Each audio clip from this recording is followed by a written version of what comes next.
Bismillahirrahmanirrahim.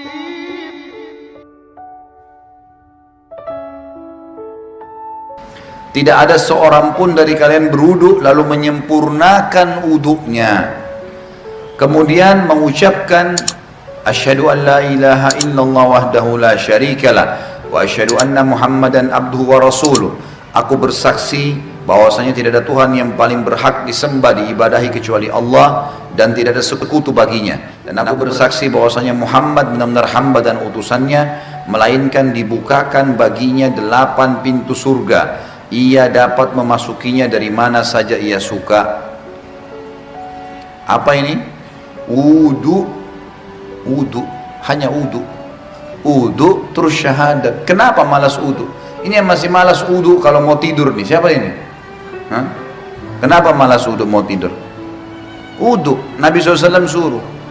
Dalam sebuah hadis dikatakan, kalau seseorang hamba tidur dalam keadaan bersuci, wudu, maka Allah akan titipkan bersamanya malaikat di ranjangnya, yang setiap kali dia bergerak, malaikat itu mengatakan, ya Allah ampunilah dia.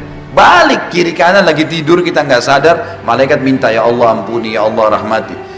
Dan Allah akan mudahkan dia kalau mau tidur, kalau tidur wudu itu mau bangun sholat malam Allah bangunin, mau bangun sholat subuh Allah bangunin. Kenapa nggak mau wudu nih? Kenapa malas wudu? Wudu ini kalau disempurnakan, diikuti dengan syahadat saja, habis itu masuk dari 8 pintu surga yang mana dia mau. Berapa menit tuh wudu? Balasannya bisa pilih pintu surga, ya Allah yang ke-8 deh saya mau masuk nanti di akhirat. Hanya wudu. Wudu itu bukan cuma untuk sholat, makanya para sahabat selalu wudu, batal wudu, selalu, nggak pernah berhenti, harus wudu. Tapi makna hadis ini adalah pelajaran pertama, Bapak Ibu sekalian, siapa yang berwudu dan menyempurnakan wudunya, penyempurnaan wudu adalah menjalankan seperti sunnah Nabi SAW. Ingat, yang paling pertama niat dalam hati mau wudu karena Allah perintahkan. Yang kedua, harus minimal tempat yang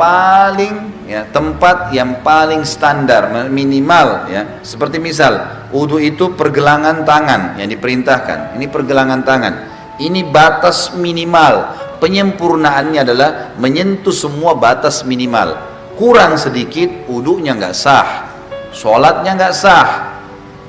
Makanya ada makna hadis menyempurnakan wudu, maksudnya adalah menyempurnakan tempat minimal. Dan kalau Bapak Ibu lebihkan jauh lebih baik. Sabda Nabi SAW, saya ingin sekali bertemu dengan saudara-saudara saya. Kata para sahabat, ya Rasulullah, kami saudara-saudara Anda. Kata Nabi SAW, bukan, kalian sahabat-sahabatku, saudara-saudaraku yang datang nanti sepeninggalku, kita-kita ini semua. Lalu sahabat faham, mereka berkata, ya Rasulullah, bagaimana Anda bertemu dengan mereka? Bagaimana Anda bisa mengenal mereka nanti? Karena ketemunya di hari kiamat. Kita ketemu dengan Nabi SAW kapan? Di hari kebangkitan, mahsyar.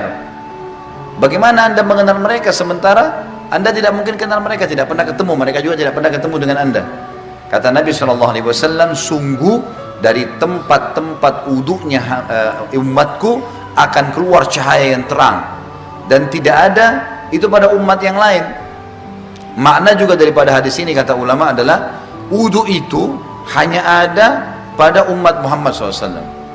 Makna hadis itu karena dikatakan akan keluar cahaya dari tempat-tempat wudunya umatku. Maksudnya kalau umat-umat lain juga ada wudunya, berarti keluar cahaya juga. Sudah dibedain. Kata Nabi SAW, keluar nanti dari tempat-tempat wudu kita keluar cahaya semuanya. Dan bukankah seseorang yang memiliki kuda-kuda yang banyak bisa membedakan antara kuda-kuda itu bila ada kuda yang keempat kakinya berbulu warna putih, warna apapun badannya, tapi keempat tangannya, kakinya itu berwarna ada bulu putihnya. Riwayat lain dikatakan keempat kakinya dan bagian dahinya, rambut di bagian dahinya berwarna putih. Pasti bisa dibedakan, oh ini kuda lain karena warnanya kombinasi putih sama yang lainnya. Maka begitu pula saya akan membedakan umatku. lanjutan hadis tadi, dan siapa yang bisa memanjangkan jamahan uduknya supaya cahayanya memanjang, maka lakukanlah. Disunnahkan lebihan, misal minimal tadi pergelangan, lebihkan. Yang itu. Minimal wajah seperti ini maka dilebihkan sampai di bawah dagu. Kemudian siku, ini batas minimal, lebihkan sampai di lengan. Batas minimal kaki, mata kaki, lebihkan sampai ke betis, gitu kan. Dan boleh wudu pada saat orang lagi mandi, di kamar mandi tidak pakai pakaian boleh, asal bukan di tempat umum, insya Allah nggak apa-apa. Lah iya, kamar mandi kita sendiri ada pintunya tertutup nggak ada masalah. Karena pernah ada yang bilang gitu, Ustadz boleh nggak saya wudu sementara saya mandi, atau saya harus tutup dengan sarung atau handuk? Kalau sendirian nggak ada masalah, nggak ada larangan di situ. Maka kita boleh. Nah pada saat itu justru kesempatan melebihkan, siku bisa dilebihkan, mata kaki bisa dilebihkan, kan bisa dilebihkan gitu kan, kesempatan pada saat itu. Wudu yang benar, yang dikatakan sempurna adalah contohnya mengambil air dengan dua telapak tangan kanan, dua telapak tangan, kemudian kalau keran lagi jalan juga begitu, menarik dari sisi punggung kanan ke kanan ke pergelangan dengan tangan kiri. Ini dulu dimulai tarik dari sini, dilebihkan ini batas minimal, lebihkan. Kemudian tangan kanan menarik untuk tangan kiri juga sampai batas lebih dari batas minimal sampai ke sini kurang lebih. Kemudian baru mempertemukan antara punggung dalam dua-duanya dan menyelat-nyelatkan di antara dua jari. Karena ini sunnah, Nabi SAW menyuruh menyelat-nyelatkan. Jadi ini baru satu ya, ini baru satu, ini baru satu.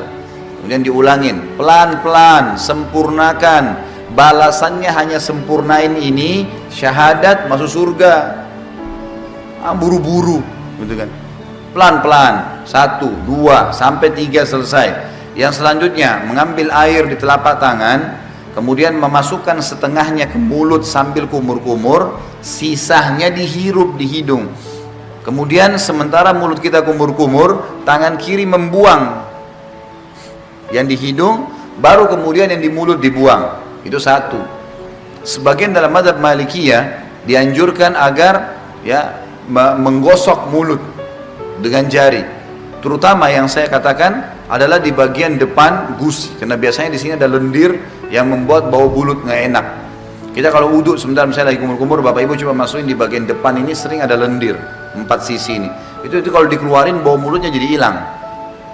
Itu dianjurkan. Sebagian juga ulama mengatakan dianjurkan kumur-kumur maksimal, karena ada hadis yang lain berbunyi, tidak ada seorang umatku, tidak ada seseorang pun dari kalian berwudu seperti wuduku ini, Nabi SAW praktikin, kecuali akan berjatuhan semua dosa-dosanya bersamaan dengan tetesan air terakhir.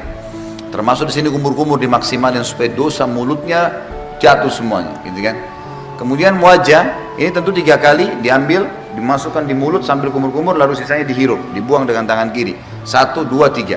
Setelah itu mengambil air dengan 2 telapak tangan, kemudian dari awal tumbuhnya rambut sampai 2 jari di bawah dagu, dari awal kuping kanan dengan kuping kiri, dimasukkan di wajah, kemudian diputar. Ini 1, gitu kan. Kemudian 2, ini semuanya kena, dan seterusnya 3. Bagi teman-teman yang berjenggot tentu diselat-selatkan, sunnahnya begitu. Diselatkan jari di antara jenggotnya, sebagaimana mungkin kalau jenggot seperti saya mungkin dimasukkan begitu. Kemudian telapak tangan kanan ditarik dari sisi kanan punggung, ditarik sampai ini, ingat ini batas minimal. Banyak orang wudu ininya nggak kena nih, ini nggak kena, ini bisa nggak sah wudunya, nggak sah sholatnya. Jadi tarik sampai sini nih, kemudian baru diputar ke dalam. 1, 2, 3 sampai 3 kali. Kalau misal air kerannya di atas, ngalir di keran, dan kita mau tarik dari atas boleh, tarik di atas batas minimal ya. Jadi ditarik dari sini di atas siku, tarik ke bawah, kemudian baru diputar ke bagian dalam. Kanan dulu baru kiri. Setelah itu baru kepala. Kepala ini diambil air, sunnah Nabi SAW ditarik dari awal kepala sampai ke tengkuk ya, sampai ke batang leher, kemudian ditarik lagi ke atas kembali. Lalu jari telunjuk masuk ke dalam lubang, ibu jari mutar di belakang. 1 ya. Ini satu-satunya yang dilakukan 1 kali saja. Kalau semua tadi anggota tubuh, telapak tangan, tangan sampai siku, wajah, ini semua 3 kali. Kumur-kumur, bersihkan hidung semua 3 kali. Kecuali kepala cuma sekali. Bagi ibu-ibu yang rambutnya panjang, ditarik sampai ke tengkuk, lalu ditepuk-tepuk ke atas. sampai kembali ke depan, baru kemudian masuk ke sini, baru diputar. Ya. Selanjutnya telapak kaki dibasuh minimal mata kaki, lebihkan ke atas, supaya memang sempurna. Setelah itu jangan pernah lupa ucapkan syahadat, asyhadu an la ilaha illallah wahdahu, ada tambah la syarikalah, tidak ada sekutu baginya, wa asyhadu anna muhammadan abduhu wa rasuluh. Itu saja dijamin, kata Nabi SAW, dibukakan baginya 8 pintu surga, ia boleh memasuki dari mana saja dia mau atau dia suka. Di dalam hadis yang lain disebutkan bahwasanya Nabi SAW bersabda, riwayat Imam Tirmidzi, siapa yang membaca setelah syahadat Allahumma ja'alni minat tawwabina, sebaiknya dia membaca setelah syahadat Allahumma ja'alni minat tawwabina waj'alni minal mutatahhirin. Ya Allah, jadikanlah saya selalu orang-orang yang bertaubat, dan jadikan saya orang-orang yang selalu bersuci, bersih. Allahu a'lam.